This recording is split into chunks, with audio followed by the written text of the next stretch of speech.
Good morning students. Today I will teach you chapter 3 मेरी माँ। तो बच्चों, प्रस्तुत पाठ में महान क्रांतिकारी पंडित राम प्रसाद बिस्मिल द्वारा अपनी माँ को समर्पित करते हुए लिखा गया है। ये जो पाठ है वह जो महान क्रांतिकारी पंडित राम प्रसाद जी हैं, उन्होंने अपनी माँ को समर्पित किया है। तो चलिए हम इस चैप्टर को पढ़ना स्टार्ट करते हैं कि उन्होंने अपनी माँ के बारे में क्या लिखा है। जो उनकी माँ थी वह 11 वर्ष की उम्र में ही विवाह करके शाहजहाँपुर आ गई थी और वह उस समय बिल्कुल भी शिक्षित नहीं थी। वे गांव की कन्या थी।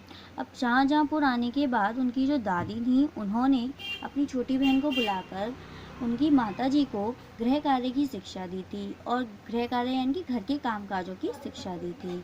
अब थोड़े दिनों बाद ही उनकी माताजी को सारे घर का पूरा काम आ चुका था और वह बहुत ही अच्छा खाना पकाती थी। अब लेखक के 5 या 7 वर्ष बाद उन्होंने हिंदी पढ़ना आरंभ किया था और उन्हें पढ़ने का शौक़ खुद से ही आया था, क्योंकि जो उनके मोहल्ले में जो सखी सहेली थी वे घर आया करती थी। उन्हीं में से कोई एक शिक्षित थी जो माताजी को अक्षरबोध कराती थी, जो उनकी माताजी को पढ़ाती थी। अब जो उनकी जो माताजी थी वह घर के कामकाज ख़त्म करके जो भी समय बचता था वह उसमें अपना पढ़ती थी और वह अब शिक्षित हो चुकी थी। तो जो उनकी लेखक की जो 2 बहनें थीं उनको उनकी माताजी ही पढ़ाती थी और लेखक को भी उनकी माताजी ने ही पढ़ाया था। तो वह उनके शिक्षित होने की वजह से वह उनको बहुत अच्छे गुण दे सकी, जिसे वह अपनी माताजी को धन्यवाद कहते हैं कि हे माताजी, आपकी वजह से ही मुझे अच्छी शिक्षा प्राप्त हुई है, मुझे अच्छे गुण मिले हैं। मैं आपको धन्यवाद कहना चाहता हूँ। मैं अपने जीवन में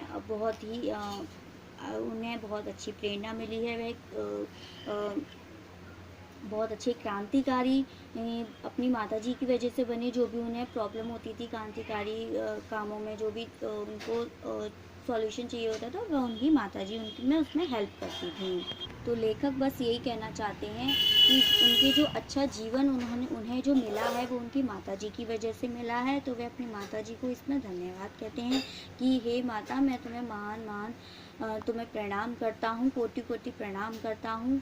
तुम्हारी वजह से ही मेरा इतना अच्छा जीवन मुझे प्राप्त हुआ है और मैं हर जन्म में ही आपको ही अपनी माता बनाना चाहूँगा और मैं चाहता हूँ कि जब मेरा अंतिम समय आए तो तुम्हारा हृदय विचलित ना हो और तुम्हारे चरणों में अपने कमल चढ़ा के मैं परमात्मा को याद करते हुए अपने शरीर को त्याग करना चाहता हूँ। तो बच्चों, इस चैप्टर से हमें यही शिक्षा मिलती है कि हमारी जो माता होती है, हमारी मम्मी होती हैं, वो हमारे लिए बहुत ज़्यादा हमारी हर चीज़ में हेल्प करती हैं, हमें अच्छी शिक्षा देती हैं, हमें हमारे हर दुख को मतलब हर चीज़ में हमारी हेल्प करती हैं। हमें फीवर आता है तो हमें देखभाल करती हैं हमारी। तो हमें हमेशा उनका सम्मान करना चाहिए, हमें कभी भी उनका अनादर नहीं करना चाहिए। ओके स्टूडेंट्स, चलिए बच्चों, अब हम इस चैप्टर के वर्ड मीनिंग्स को पढ़ना स्टार्ट करते हैं। नितांत यानी कि पूर्ण, अधिकतम। एब्सोल्यूट अवलोकन, देखना, प्रेक्षण। ऑब्जर्वेशन सांत्वना, दिलासा, तसल्ली। कंसल्यूएशन जन्मदात्री यानी कि जन्म देने वाली, माँ, मदर। सदृश्य यानी कि समान।